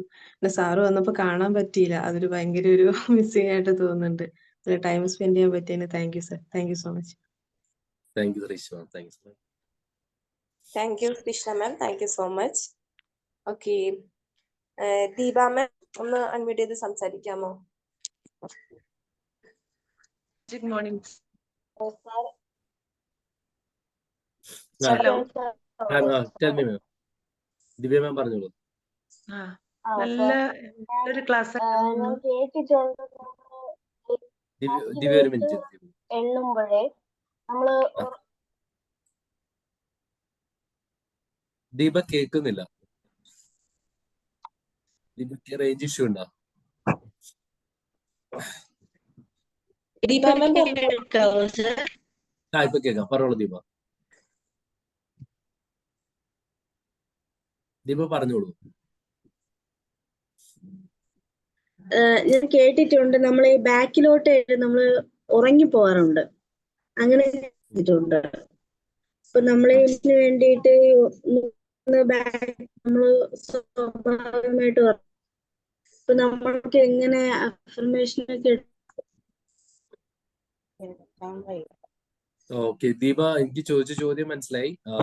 കേൾക്കുന്നില്ല പകുതി, റേഞ്ച് ഇഷ്യൂ എന്ന് തോന്നുന്നു. പക്ഷെ ഉറങ്ങാതിരിക്കാനുള്ള ഞാനൊക്കെ പറഞ്ഞില്ലേ, അതിന്റെയൊക്കെ മെയിൻ ആളാണ് ഞാൻ. എന്നൊക്കെ മെഡിറ്റേറ്റ് ചെയ്യാന്ന് പറഞ്ഞാൽ ഭയങ്കര ബുദ്ധിമുട്ടാണ്. കാര്യം നമ്മൾ ഇരുന്ന് കുറച്ച് കഴിയുമ്പോൾ നമ്മൾ ഉറങ്ങിപ്പോകും. പക്ഷെ നമ്മൾ മനഃപൂർവ്വം മനസ്സുകൊണ്ട് കൗണ്ട് ചെയ്യുകയാണെങ്കിൽ, ഇരുന്ന് നമ്മൾ ആ കറക്റ്റ് പൊസിഷനിൽ ഇരുന്ന് കൗണ്ട് ചെയ്യുകയാണെങ്കിൽ നമ്മുടെ മൈൻഡിന് ഒരു വർക്ക് ഉണ്ട്. ലൈക്ക് 100, 99, 98 എന്ന് നമ്മൾ കൃത്യമായിട്ട് കൗണ്ട് ചെയ്യുമ്പോൾ തീർച്ചയായിട്ടും ഉറങ്ങിപ്പോകാനുള്ള സാധ്യത വളരെ കുറവാണ് കമ്പാരിറ്റീവ്ലി. ഇപ്പം നമ്മൾ വെറുതെ ഇങ്ങനെ കേട്ടിരിക്കുകയാണ്, നമ്മുടെ മൈൻഡിന് പ്രത്യേകിച്ച് വർക്കൊന്നും ഇല്ല, നമ്മളിതിങ്ങനെ കേട്ടോണ്ടിരിക്കുകയാണ്, നമ്മൾ ഉറങ്ങിപ്പോകും. അപ്പം ഉറങ്ങിയെന്ന് വെച്ചാൽ തെറ്റൊന്നുമില്ല. ഞാൻ പറഞ്ഞില്ല, ഉറങ്ങുക എന്ന് പറഞ്ഞ ഒരു ആൽഫ സ്റ്റേജ് ആണ്. അപ്പൊ ഉറങ്ങിയെന്ന് വെച്ചാൽ തെറ്റൊന്നുമില്ല. പക്ഷെ അപ്പൊ ആ സമയത്ത് നമുക്ക് നിർദ്ദേശം തരാനായിട്ട് നമ്മൾ ഒന്നില്ലെങ്കിൽ ഹെഡ്സെറ്റ് ഒക്കെ വെച്ചിട്ട് നമ്മൾ ചെയ്യേണ്ടി വരും. അല്ലെങ്കിൽ പിന്നെ ആരാ നമുക്ക് നിർദ്ദേശം തരാം? ഉറങ്ങിപ്പോയി കഴിഞ്ഞാൽ പിന്നെ നിർദ്ദേശം കൊടുക്കാൻ നമ്മൾ പോയില്ലേ, ബോധം പോയില്ലേ. അതുകൊണ്ടാണ് ഇങ്ങനെ ചെയ്യുന്നതായിരിക്കും നല്ലത്. കൗണ്ട് ചെയ്ത് നോക്ക്, ഒന്ന് പ്രാക്ടീസ് ചെയ്ത് നോക്ക്, എന്നിട്ട് നമുക്ക് ചെയ്യാം. ഇനി ദിവ്യ പറഞ്ഞു. Thank you sir. Divya. Sir, ഇന്നത്തെ നല്ല ബെസ്റ്റ് ക്ലാസ് ആയിരുന്നു. കുറെ നാൾക്ക് ശേഷം എന്താ പറയാ ഞാൻ വന്നതാണ്. അപ്പൊ ഒന്ന് സിൽവർ മെഡിറ്റേഷനെ കുറിച്ച് ഞാൻ ചെറുതായിട്ട് കേട്ടിട്ടുണ്ട്, അല്ലാതെ ഞാൻ അതിനെ പറ്റി കൂടുതലായിട്ട് എനിക്ക് അറിയില്ല. പക്ഷെ ഇതിന് മുന്നേ എനിക്ക് 2012 കാലഘട്ടങ്ങളിൽ ഞാൻ ഒരു മെഡിറ്റേഷൻ ചെയ്തിരുന്നു, ക്നിക്ക് എന്ന് പറഞ്ഞിട്ട് പ്രൊഫസർ ബുഡോയിന്റെ ഒരു അതുമായിട്ടൊരു ബന്ധമുണ്ടെന്ന് എനിക്ക് തോന്നി. വളരെ ഇതാണ്, അതായത് നമ്മൾ ആൽഫ സ്റ്റേജിലേക്ക് പോവുക. അപ്പൊ നമ്മൾ ഇങ്ങനെ ശരിക്കും കിടക്കുകയല്ല ചെയ്യുന്നത്, നമ്മൾ ചാരുകസേരയിൽ ഇരിക്കുന്ന ഒരു ഇതുണ്ടല്ലോ, ആ ഒരു ഇതിൽ കിടന്നിട്ട് നമ്മള് എന്താ പറയാ, അതൊക്കെ നമ്മൾ എണ്ണീട്ട് തന്നെ ബാക്ക് സൈഡിലേക്ക് അപ്പൊ ആദ്യം നമ്മൾ ഉറങ്ങിപ്പോവും. പിന്നീട് നമ്മൾ കുറച്ചും കൂടി അവയർനെസ് ആവും ഇതിനെ കുറിച്ച്. നമ്മൾ ഇന്നലെ ഉറങ്ങി, പക്ഷെ ഇന്ന് നമുക്ക് കുറച്ചും കൂടി ആയി ഒരു അവയർനെസ് വരുന്നതിനനുസരിച്ച് നമുക്ക് ടൈം കൂടുതൽ കിട്ടും. ആൽഫ സ്റ്റേജിലേക്ക് പോകുമ്പോൾ നമുക്ക് ടൈം കുറച്ച് കൂടുതൽ കിട്ടും. അപ്പൊ അങ്ങനെ ഞാൻ ചെയ്തിട്ടുണ്ട് അത്. അപ്പോ സോറി, അതിന്റെ ബുഡോയിൻ ടെക്നിക്ക് എന്നായിരുന്നു അതിന്റെ പേര്. അപ്പോ ഇത് സിൽവ മെഡിറ്റേഷൻ എനിക്ക് തോന്നുന്നത് ഇതൊരു നല്ലൊരു ഇതാണ്. ഇതൊന്നുകൂടി ഒന്ന് നോക്കണം. നല്ല പ്രോബ്ലംസ്, നല്ല ഒരു ഇതായിരുന്നു ആ ഒരു മെഡിറ്റേഷന്.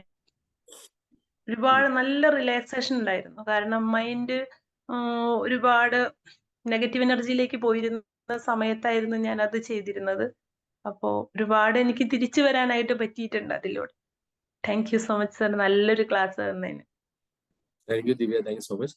ഇത് പറഞ്ഞ പോലെ ഇപ്പൊ നമുക്കിപ്പം ഇത് കുറച്ചും കൂടി പ്രാക്ടീസ്ഡ് ആയിട്ട് ഏറ്റവും ടോപ്പ് ആയിട്ടുള്ള ആൾക്കാർ എങ്ങനെയാ വെച്ചാല്, സിൽവയിൽ ഏറ്റവും ഡീപ്പർ ആവുന്ന ആൾക്കാർ ഇങ്ങനെ മെഡിറ്റേഷനിൽ ഇരിക്കുക, ജസ്റ്റ് ബോഡി റിലാക്സ് ചെയ്തിട്ട് 3 എന്ന് പറയുമ്പോൾ അവരെങ്ങനെ ഒരു സ്റ്റേജ് ആണ്. 2 എന്ന് പറയുമ്പോൾ അതിന്റെ ഒരു നോർമൽ സ്റ്റേജ് വരും.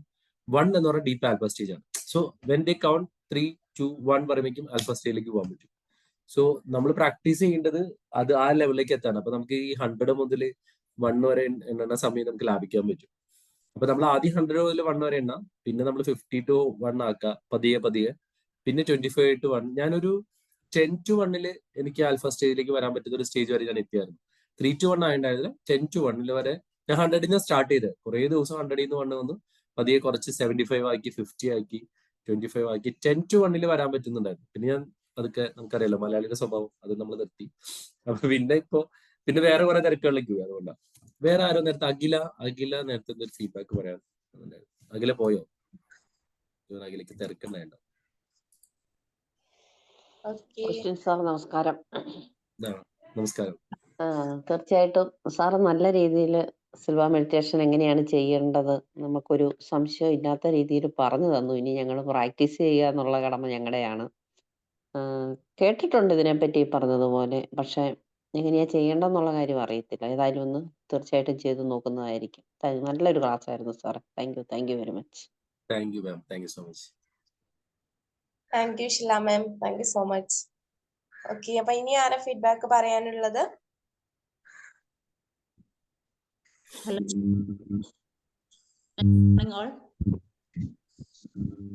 ഹലോ, ഓഡിയബിൾ അല്ലേ? yes. പറഞ്ഞു. സാറേ നല്ലൊരു ക്ലാസ് ആയിരുന്നു. ഇപ്പോൾ ഷീല തന്നെ നമ്മളെന്തായാലും ഇത് പ്രാക്ടീസ് ചെയ്യുന്നതായിരിക്കും. പിന്നെ സാറ് പറഞ്ഞില്ല, അല്ല സോറി, റൈറ്റ് ബ്രെയിനും ലെഫ്റ്റ് ബ്രെയിനും ഇത് പറഞ്ഞു തന്നിട്ടുണ്ടായിരുന്നു. നമ്മളിപ്പോ ഒരു വ്യക്തിക്ക് ഒരു ഇപ്പൊ പൈസ അങ്ങനെ ഇപ്പൊ നമുക്ക് ശമ്പളം കിട്ടുന്ന ഒരു സമയമാണെന്നുണ്ടെങ്കിൽ നമ്മള് ലെഫ്റ്റ് ഹാൻഡിൽ വാങ്ങിക്കുന്നതാണ് പെട്ടെന്ന് ബ്രെയിനിലേക്ക് നമുക്ക്, അതായത് ആ ഫിനാൻഷ്യൽ ആയിട്ടുള്ള ഒരു ഇതിന് വേണ്ടിയിട്ട് നമുക്ക് ലെഫ്റ്റ് ഹാൻഡ് കൊണ്ട് വാങ്ങിക്കണം എന്നുള്ള ഒരു കാര്യം സാറ് ഒരു പ്രാവശ്യം പറഞ്ഞു തന്നിട്ടുണ്ടായിരുന്നു. അത് നമ്മുടെ ഈ ഗ്രൂപ്പിൽ തന്നെ വന്നിട്ടുണ്ടായിരുന്നു. അപ്പൊ സാറ് പറഞ്ഞത് നമുക്ക് പെട്ടെന്ന് നമുക്ക്, അതായത് നമ്മുടെ ബ്രെയിനിൽ നിൽക്കുന്നത് ലെഫ്റ്റ് ബ്രെയിൻ ആണ് എന്നുള്ള ഒരു കാര്യം പറഞ്ഞു തന്നിട്ടുണ്ടായിരുന്നു. അത് ഓർമ്മ വന്നു. ഓക്കെ, താങ്ക് യു സാർ, നല്ലൊരു class. Thank you so much. Thank you so much. Okay, thank you, പൈസ Preeta ma'am. പക്ഷെ നമ്മൾ ലെഫ്റ്റ് ഹാൻഡിൽ വാങ്ങിക്കുവോ? ഞാനല്ല പറഞ്ഞത്, ആരാ പറഞ്ഞിരിക്കാറുണ്ട്. വാങ്ങിക്കണം. നമുക്ക് ഇതിന്റെ ക്ലാസ് എടുത്ത് തന്നിട്ടുണ്ടായിരുന്നു. ചിലപ്പോ പറഞ്ഞു കൊടുത്ത ആള് പെട്ടെന്ന് ബ്രെയിനിൽ സെൻസ് ചെയ്യാൻ വേണ്ടിട്ടായിരിക്കും പറഞ്ഞു. ഞാനല്ല പറഞ്ഞിരിക്കുന്നത്, എനിക്ക് അതിനെ കുറിച്ച് അറിയില്ല. എന്നാലും നോക്കാം. റൈറ്റ് ഹാൻഡിലാണ് വാങ്ങിക്കുക, പക്ഷെ നമ്മളത് ചെയ്യരുത്, ലെഫ്റ്റ് ഹാൻഡിലാണ് വാങ്ങിക്കേണ്ടത് എന്നുള്ളത് ഒരു പ്രാവശ്യം ക്ലാസ് എടുക്കുന്നുണ്ടായിരുന്നു. ചിലപ്പോ അത് ഉണ്ടായിരിക്കും. കാര്യം വെച്ചാൽ നമ്മുടെ ഈ റൈറ്റ് ബ്രെയിനിന്റെ ഓറിയന്റേഷൻസ് ലെഫ്റ്റ് ആണെന്ന് പറയും. പിന്നെ നമ്മൾ for example right brain activate ചെയ്യാനുള്ള ഒരു എക്സാമ്പിൾ ഉള്ളത് വെച്ചാൽ, നിങ്ങളിപ്പോ റൈറ്റ് ഹാൻഡ് കൊണ്ട് ചെയ്യുന്ന കാര്യങ്ങളെല്ലാം ലെഫ്റ്റ് കൊണ്ട് ചെയ്ത് കഴിഞ്ഞാല് പെട്ടെന്ന് ബ്രെയിൻ ആക്റ്റീവ് ആവും. നമ്മുടെ ബ്രെയിനിന് ഒരു എക്സസൈസ് കൊടുക്കാൻ വേണ്ടിട്ട്. അതായത് നമ്മളിപ്പോ ചെയ്യുന്ന കാര്യങ്ങളെല്ലാം നേരെ തിരിച്ചു ചെയ്യുക. അത് കേട്ടിട്ടുണ്ട് സാറേ. ബ്രഷ് ചെയ്യുമ്പോൾ വലത്തെ കൈ കൊണ്ട് ബ്രഷ് ചെയ്യണമെങ്കിൽ ഇടത്തെ കൈ കൊണ്ട് ബ്രഷ് ചെയ്യുക. നിങ്ങൾ കാര്യങ്ങളെല്ലാം ചെയ്ത് വലത്തെ കൈ കൊണ്ടാണെങ്കിൽ ഇടത്തെ കൈ കൊണ്ട് ചെയ്യുക. അപ്പൊ നിങ്ങൾ അവെയർ ആവും, കോൺഷ്യസ് ആവും. പിന്നെ കുറെ നാൾ ചെയ്ത് കഴിഞ്ഞാൽ പിന്നെ അതും ബ്രെയിൻ ഓട്ടോമാറ്റിക് ചെയ്യും. പിന്നെ നിങ്ങൾ സ്ഥിരമായിട്ട് ലെഫ്റ്റ് ഹാൻഡ് കൊണ്ട് ബ്രഷ് ചെയ്ത് നോക്കിയേ, കുറെ കഴിയുമ്പോൾ നിങ്ങളുടെ ലെഫ്റ്റ് ഹാൻഡും റൈറ്റ് ഹാൻഡും ഒരേപോലെ ആക്റ്റീവ് ആവും. അപ്പൊ അത് ബ്രെയിനിന് നമ്മൾ അങ്ങനെ ഒരു പാറ്റേൺ കൊടുക്കാതെ കുറച്ച് എക്സ്ട്രാ ഡിഫറൻറ്റ് കൊടുക്കുന്ന ബ്രെയിനിനെ കുറച്ചും കൂടി പവർഫുൾ ആക്കാൻ വേണ്ടിയിട്ട് ചെയ്യുന്ന ഒരു പ്രോസസ്സാണ്. നമ്മൾ ജിമ്മിൽ പോയിട്ട് ആദ്യം 2.5 കിലോന്റെ വെയിറ്റ് വെക്കും, പിന്നെ അത് 5 ആവും, 10 ആവും, 15 ആവും എന്ന് പറഞ്ഞ പോലെ. So then only your muscle build up. 32 വേറെ ആരെങ്കിലും ഫീഡ്ബാക്ക് പോലെ? Thank you sir. സാർ വേറെ ചെറിയൊരു കാര്യം ചോദിച്ചോട്ടെ? പറഞ്ഞോളൂ കൃഷ്ണനാണോ അതോ സുജിത? കൃഷ്ണമൂർത്തി. പറഞ്ഞോളൂ സാർ. ഓക്കെ, ക്ലാസ് വളരെ നന്നായിരുന്നു. എന്തായാലും എല്ലാവരും കുറെ പുതിയ അറിവുകൾ ഇന്ന് കിട്ടി. Okay, thank you very much sir. Thank you sir. Sir ആദ്യമായിട്ട് കേൾക്കാണ്. Thank you so much. Sir ഞാൻ അബ്ദുള്ള. സാർ ഞാൻ ആദ്യമായിട്ടാണ് സാറിന്റെ ക്ലാസ് ശ്രദ്ധിക്കുന്നത്. ഓക്കെ. പക്ഷെ ഞാൻ കാത്തിരുന്ന ഒരു വിഷയമായിരുന്നു ഈ മെഡിറ്റേഷനെ കുറിച്ച്, അതിന്റെ വെറൈറ്റിയെ കുറിച്ചിട്ടേ. ഓക്കെ. അപ്പൊ നമ്മളെ ബോഡി അവയർനെസ് എല്ലാത്തിലും, ഏത് മെഡിറ്റേഷനിലും തുടക്കം അതാണല്ലോ അല്ലെ? ബോഡി അവയർനെസ് കഴിഞ്ഞിട്ടാണ് നമ്മള് പിന്നെ ഈ എനർജി ബൂസ്റ്റ് ചെയ്യുന്ന അത് ഇതിന്റെ ഭാഗമാണോ ഈ ഇതിൽ പെടുത്താവുന്നതാണോ? അല്ല സാറേ, ഞാൻ പറഞ്ഞാല് നമ്മൾ ആൽഫ സ്റ്റേജിൽ എത്തിക്കഴിഞ്ഞാല് നമുക്ക് എന്ത് ഇൻസ്ട്രക്ഷൻസ് വേണമെങ്കിലും നമുക്ക് കൊടുക്കാം. അത് നമ്മളെ എനർജി ബൂസ്റ്റിംഗ് ആവാം, നമ്മുടെ ഹീലിംഗ് പ്രോസസ് ആവാം, അതല്ലെങ്കിൽ നമുക്ക് പ്രോബ്ലം സൊല്യൂഷൻസ് ആവാം. ബിക്കോസ് നമ്മൾ കൊടുക്കുന്ന നിർദ്ദേശം അനുസരിച്ച് നമ്മുടെ ബോഡി ആക്ട് ചെയ്യാൻ തുടങ്ങും. ഇപ്പൊ നിങ്ങള് വളരെ ക്ഷീണിച്ചിരിക്കുന്ന സമയത്ത് നിങ്ങൾ ഇതുപോലെ പതുക്കെ ഒന്ന് മെഡിറ്റേറ്റ് ചെയ്തിട്ട് I am powerful, I can do it എന്നൊക്കെ പറഞ്ഞ് കുറച്ച് പ്രാവശ്യം നിങ്ങളുടെ മനസ്സിലൊന്ന് വേർഡ് റിപ്പീറ്റ് ചെയ്ത് നോക്കിയേ, ഡെഫിനറ്റ്ലി വേറെ ലെവലാവും. ഇതൊക്കെ ഞാൻ പ്രാക്ടീസ് ചെയ്ത സാധനമാണ്, സെറ്റായിട്ട് നടക്കും. അതിപ്പോ ആൽഫ സ്റ്റേജിലെങ്കിൽ പോലും നിങ്ങളുടെ വേർഡ്സ് ക്യാൻ പവർഫുൾ. പക്ഷെ അത് നിങ്ങൾക്ക് നിർദ്ദേശൻസ് കൊടുത്തു കഴിഞ്ഞാൽ നിങ്ങളുടെ ബോഡി അതനുസരിച്ച് ആക്റ്റീവ്. പിന്നെ ഇതിന്റെ ബോഡി നമ്മുടെ ഏജിന് ഇതിനെ എത്രമാത്രം ചെയ്യുന്നുണ്ട്? ഇപ്പൊ നമ്മള് ഏജ് ഉണ്ടല്ലോ, സീനിയർ പേഴ്സൺസിന് അങ്ങനെ വല്ല വ്യത്യാസം വരുന്നുണ്ടോ ഈ മെഡിറ്റേഷന്റെ എഫക്ട്? നിങ്ങൾക്ക് ഞാൻ പറഞ്ഞത് നിങ്ങളുടെ ഏജിനെ റിവേഴ്സ് ചെയ്യാൻ പറ്റും, മനസ്സുകൊണ്ട് ചെറുപ്പമാവാൻ പറ്റും. കാര്യം നമ്മുടെ ബോഡി എന്ന് പറയുന്നത് നമ്മുടെ സബ് കോൺഷ്യസ് മൈൻഡിന്റെ ഇൻസ്ട്രക്ഷൻസ് കൊണ്ട് മാത്രം വർക്ക് ചെയ്യുന്ന ഒരു സാധനമാണ്. അത് പറയണത് നിങ്ങളുടെ ഏജ് 25 പറഞ്ഞാല് നമ്മുടെ നമ്പർ ഓഫ് ഇയേഴ്സ് കുറയില്ല, പക്ഷെ നമ്മുടെ ബോഡിയിലൊക്കെ ആ സിസ്റ്റത്തിലൊക്കെ വ്യത്യാസം വരും. അതുകൊണ്ടാണ് ആളുകൾ കുറെ ഇപ്പം നിങ്ങളിപ്പോ ഗൂഗിളൊക്കെ ചെയ്ത് നോക്കി അറിയാൻ പറ്റും. ഞാൻ തന്നെ അത്ഭുതപ്പെട്ടിട്ടുണ്ട്. എന്റെയൊക്കെ ഒരു ആഗ്രഹം അതാണ്. 60-70 വയസ്സുള്ള ആൾക്കാരൊക്കെ 22 വയസ്സ് 23 വയസ്സ് പോലും തോന്നിക്കുന്ന ചെറുപ്പക്കാരായിട്ടും ആരോഗ്യത്തോടെ ജീവിക്കുന്ന എത്രയോ ആൾക്കാരുണ്ടെന്ന് അറിയാം. അവർക്കിത് കൃത്യമായിട്ട് നിർദ്ദേശം കൊടുക്കുവാനും അവർക്ക് അത് കറക്റ്റായിട്ട് എക്സസൈസ് ചെയ്യാനും അവരുടെ ബോഡിനെ കൃത്യമായിട്ട് കൊണ്ടുപോകാൻ അവരുടെ മെന്റൽ ഡിസൈൻ എങ്ങനെയാണ്. ഇവരൊക്കെ മരിക്കൂലെന്ന് വെച്ചാൽ മരിക്കും. പക്ഷെ what I'm trying to say that ജീവിക്കുന്നതിന്റെ അവസാനം വരെ ഹെൽത്തി ആയിട്ട് അവർക്ക് ജീവിക്കാൻ പറ്റും. പിന്നെ ഫുഡൊക്കെ അവർ കൺട്രോൾ ചെയ്യുന്നുണ്ടാവും. പ്ലസ് ഏറ്റവും കൂടുതൽ അവർ അവരുടെ മൈൻഡിനെ അങ്ങനെ ഫോക്കസ് ചെയ്ത് വെച്ചിരിക്കുക. അതുകൊണ്ടായിരിക്കും ജാപ്പാനീസ് ഒക്കെ കൂടുതൽ ഏജ് ഉള്ളവരും അല്ല അവരുടെ തോട്ട് പ്രോസസ്സ് അങ്ങനെയാണ്. പിന്നെ അവരുടെ ഫുഡ് അങ്ങനെയാണ്. പിന്നെ അവർ ടെൻഷൻസ് എടുക്കില്ല. അവർ ഇഷ്ടമുള്ള കാര്യങ്ങളെ ചെയ്യുള്ളൂ. നമ്മളെ പോലെ ഇഷ്ടമില്ലാത്ത കാര്യങ്ങൾ ചെയ്യില്ല. അവിടെ ഇക്കിഗായി കോൺസെപ്റ്റ് ഒക്കെ ഉണ്ട്. അത് നമുക്ക് പിന്നീട് ഒരു ക്ലാസ്സിൽ നമുക്ക് ഡിസ്കസ് ചെയ്യാം. ജാപ്പാനീസ് എന്തുകൊണ്ട് ലോങ് ലീവ് ചെയ്യണം എന്നുള്ള കാര്യം. Thank you Abdullah. Okay, thank you Abdullah sir. Sujith sir കുറെ നേരമായി സംസാരിക്കാൻ ട്രൈ ചെയ്യുന്നുണ്ട്. സുജിത് സാർ ലീവ് ചെയ്തോ? സുജിത് സാർ ലേറ്റ് ആയിട്ടുണ്ടാവും. അതെ, ലീവ് ചെയ്തിട്ടെന്ന് തോന്നുന്നു.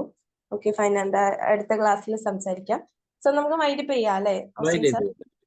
ഓക്കെ. അപ്പം ഇന്ന് നിങ്ങളിലേക്ക് നല്ലൊരു മെഡിറ്റേഷനെ കുറിച്ചിട്ട്, സിൽവ മെഡിറ്റേഷനെ കുറിച്ചിട്ട് ഷെയർ ചെയ്ത് തന്ന ഓസ്റ്റിൻ സാറിനും ഇതിൽ പങ്കെടുത്ത എല്ലാ മെമ്പേഴ്സിനും thank you all. Thank you so much. Have a nice day. Bye all. Thank you. Bye. Thanks a lot. Yes, sir. Thank you. Thank you all.